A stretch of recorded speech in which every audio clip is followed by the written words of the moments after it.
Assalamualaikum warahmatullahi wabarakatuh. Pada kesempatan kali ini, kita akan belajar mengenai manajemen data dan visualisasi data sederhana menggunakan R. Sebelum kita masuk ke inti materi, kita akan membahas apa itu R terlebih dahulu. R merupakan paket open source untuk analisis data statistika. Open source yang dimaksud di sini adalah bahwa R tersedia secara gratis dan penggunanya bebas untuk melihat bagaimana perintah-perintah di dalamnya ditulis dan dapat memperbaikinya. Selanjutnya, kita akan membahas objek dalam R. Dalam R, fungsi atau perintah disimpan sebagai objek. Selain data atau fungsi, output dari suatu perintah juga dapat disimpan sebagai objek. Objek yang disimpan harus diberi nama agar dapat dipanggil kembali untuk dianalisis lebih lanjut. Hal yang perlu diperhatikan dalam pemberian nama objek antara lain, yang pertama, nama objek diawali dengan huruf, kemudian dapat dikombinasikan dengan huruf besar, huruf kecil, angka, titik, dan underscore. Yang kedua, R bersifat case sensitive, artinya nama objek data dengan data yang terlihat pada layar teman-teman dianggap sebagai objek yang berbeda. Operator aritmatika tidak bisa digunakan untuk nama objek. Lalu, hindari menggunakan nama fungsi atau perintah built-in sebagai nama objek. Yang terakhir yaitu hindari penamaan objek yang terdiri dari satu karakter berikut, yaitu C kapital, D kapital, huruf kecil C, L, Q, S, dan T. Berikut contoh-contoh nama objek yang dapat digunakan dalam R. Kemudian, contoh-contoh nama objek yang tidak dapat digunakan adalah seperti berikut. Kemudian, kita beralih ke program R. Misalkan dipunyai suatu dataset yang berisi angka-angka berikut, kemudian kita akan menginputkan angka-angka tersebut ke dalam R, sehingga dapat ditulis C, kemudian menginputkan angka-angka tersebut, kita run, sehingga akan menghasilkan vektor seperti berikut. Misalkan objek tersebut kita beri nama data.1, sehingga kita akan menulis nama objek tersebut data.1 diikuti dengan simbol sama dengan dan perintah C. Kita run. Untuk memanggil kembali objek data.1 tersebut, kita cukup mengetikkan nama objek yaitu data.1, kemudian kita run. Ditampilkan data.1 merupakan dataset angka-angka yang sudah kita inputkan tadi. Untuk melihat objek-objek yang sudah tersimpan dalam R, dapat digunakan dengan perintah objek kurung buka, kurung tutup. Dapat diketahui objek yang tersimpan yaitu data.1. Apabila kita ingin menghapus objek, dapat digunakan perintah rm. Contohnya, kita akan menghapus objek data.1 yang sudah kita inputkan tadi. Kita tuliskan rm diikuti dengan nama objek yaitu data.1. Apabila kita ingin mencari tahu objek apa saja yang sudah tersimpan, maka kita akan menggunakan fungsi objek seperti yang kita lakukan tadi. Terlihat bahwa output yang dihasilkan yaitu karakter 0, yang menunjukkan bahwa tidak ada satupun objek yang tersimpan dalam R. Selanjutnya, kita akan membahas entry data. Terdapat dua cara untuk melakukan entry data, yaitu dengan cara fungsi scan dan fungsi readDelim. Fungsi scan digunakan data dalam satu kolom dan bertipe vektor. Kemudian fungsi readDelim clipboard dapat digunakan untuk data yang lebih dari satu kolom dan bertipe data frame. Tahapan melakukan entry data menggunakan fungsi scan yaitu yang pertama, kita ketikkan fungsi scan pada jendela R console. Scan, kemudian kita run. Apabila sudah terlihat seperti berikut, kita masuk ke Excel pada worksheet yang berisi data yang akan kita import. Misalnya, data tinggi badan seperti berikut. Namun, kita hanya bisa mengcopy angkanya saja. kita copy, kemudian kita kembali ke R dan paste angka yang sudah kita copy tersebut. Kemudian kita enter pada keyboard laptop atau PC. Terlihat bahwa terdapat 5 items atau 5 angka yang sudah berhasil diinputkan. Selanjutnya, tahapan melakukan entry data menggunakan fungsi read/delim, yaitu yang pertama, kita masuk ke jendela Excel terlebih dahulu. Misalkan kita akan menginputkan kedua data berikut, tinggi badan dan berat badan. Kita blok terlebih dahulu, klik kanan, kemudian kita copy, lalu kita kembali ke R, dan mengetik fungsi read/delim, kurung buka, ketik 2 clipboard, kemudian kita run. Terlihat bahwa data sudah berhasil diinputkan dalam R. Kemudian kita lanjutkan dengan impor dan ekspor data. Perintah untuk mengimpor data antara lain pada Excel dalam format text tab delimited atau file txt. Kita dapat tulis dengan perintah atau fungsi read.table. Kemudian dilanjutkan dengan lokasi di mana kita menyimpan file yang akan kita impor. Apabila kita menggunakan file CSV untuk mengimpor data, maka kita akan menggunakan fungsi read.csv, kemudian diikuti dengan lokasi penyimpanan file tersebut. Pada format file .xls, kita menggunakan fungsi read.xls, kemudian APInfo menggunakan perintah read APInfo, Minitab atau Minitab Portable Worksheet, kita gunakan fungsi read.mtp, lalu pada file SAS kita gunakan fungsi read.export atau read.ssd, lalu pada file SAF atau SPSS kita dapat menggunakan fungsi read.spss.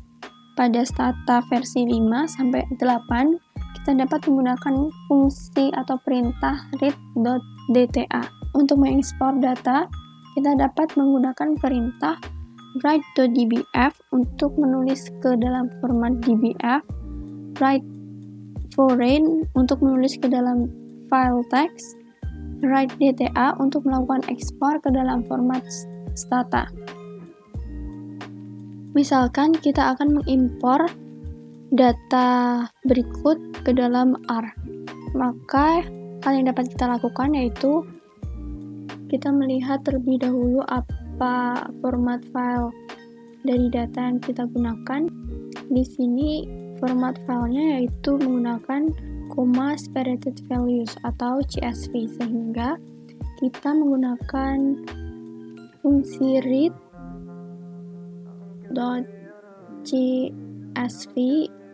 kurung buka, kemudian kita kopikan di sini lokasi di mana file tersebut disimpan. Kemudian kita tambahkan di sini dengan petik 2, karena disimpan local disk F, garis miringnya kita ubah seperti berikut, kemudian dilakukan dengan penamaan file yang akan kita input, yaitu data.csv. Selanjutnya kita run. Terlihat bahwa file data pada local disk F sudah berhasil diinputkan dalam R. Kita beri nama data yang telah kita importkan tadi menggunakan nama data baru. Kemudian kita run dan kita panggil. Misalkan kita akan mengekspor data baru ini ke dalam file CSV ke folder yang ingin kita tuju, misalnya folder F. Kita akan mengetik fungsi write.csv, kemudian nama objek yang akan kita ekspor yaitu data baru, folder yang akan kita tuju yaitu F, diikuti dengan nama file yang akan kita buat.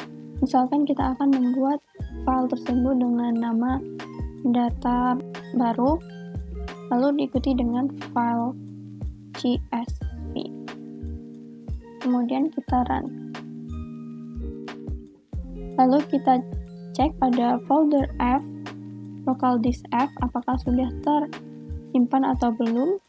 Dapat dilihat di sini telah muncul file baru yaitu data baru, sehingga objek data baru di R sudah berhasil diekspor ke dalam folder atau local disk F. Selanjutnya, kita akan membahas mengenai modus data. Objek dalam R memiliki sifat berupa tipe dan modus. Modus dari data yaitu numeric atau semua tipe data yang berupa angka merupakan numeric. Kemudian karakter yaitu termasuk string, kemudian logical yaitu true dan false, serta kompleks yaitu bilangan kompleks. Misalkan kita ingin mengetahui modus dari data.1, maka hal yang dapat kita lakukan yaitu dengan cara mengetikkan mode, kemudian nama objek yang akan kita cari yaitu data.1. Dapat dilihat bahwa modus dari data.1 merupakan numeric atau angka. Modus data logical merupakan modus data yang paling khusus dalam R. Modus data logical hanya terdiri dari dua nilai saja, yaitu true dan false, atau bisa ditulis dengan T dan F, ataupun 1 dan 0. Kita memiliki data logical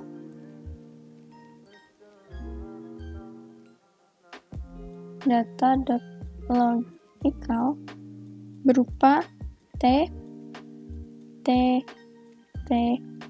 F, T. Kemudian kita run, kita panggil data logical yang telah kita buat, sehingga menghasilkan hasil true, false, true. Data bermodus logical biasanya digunakan untuk melakukan filter pada suatu data. Misalkan dari objek data.1, kita ingin ketahui mana saja yang nilainya lebih dari 5. Maka dapat kita tuliskan data.1 lebih dari 5. Kemudian kita run, sehingga menghasilkan angka pertama dari data.1 berupa false atau dia tidak lebih dari 5. Data kedua yaitu 6 di sini menghasilkan hasil berupa true. Kemudian yang ketiga true, keempat berupa angka 4 maka menghasilkan hasil false dan seterusnya. Untuk mencari tahu suatu data bermodus logical atau bukan, dapat digunakan perintah is logical, kemudian dilanjutkan dengan nama objek data.1.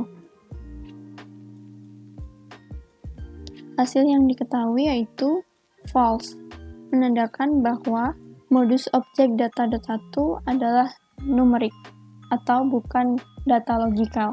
Selain itu, terdapat fungsi asLogical yang dapat mengubah modus data menjadi data logical. Misalkan kita akan merubah suatu dataset ke bentuk logical, yaitu asLogical A, B, seperti ini. Kemudian kita run. Hasil yang didapatkan yaitu NA, true, false. Dua baris pertama menghasilkan NA karena A dan B bukan data logical, sehingga menghasilkan output yaitu NA.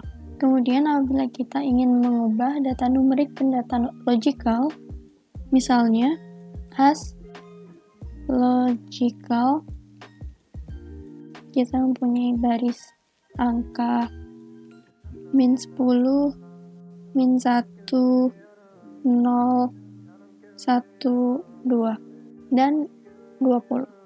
Kemudian kita run. Hasil yang didapatkan yaitu true, true, false, true, true, true, yang menandakan bahwa negatif 10, negatif 1, 1, 2, 20 merupakan data logical true, sedangkan angka 0 merupakan data logical false. Kemudian kita akan mengubah data kompleks ke dalam data logical. Kita tulis as logical dengan baris. Hasil yang didapatkan yaitu true, true, false, true. Pada baris keempat, walaupun terdapat 0, dia tidak merupakan data logical false karena diikuti dengan data kompleks yang lain yaitu 38i. Untuk data kompleks dan karakter, sama seperti dengan data numerik dan logical, namun yang membedakan yaitu modus data kompleks berisikan bilangan kompleks, sedangkan untuk data karakter berupa data-data yang bertipe karakter atau kualitatif. Nah, itu tadi pembahasan tentang modus data. Untuk pembahasan lainnya, ada di video part selanjutnya. Jangan lupa untuk menonton ya, teman-teman.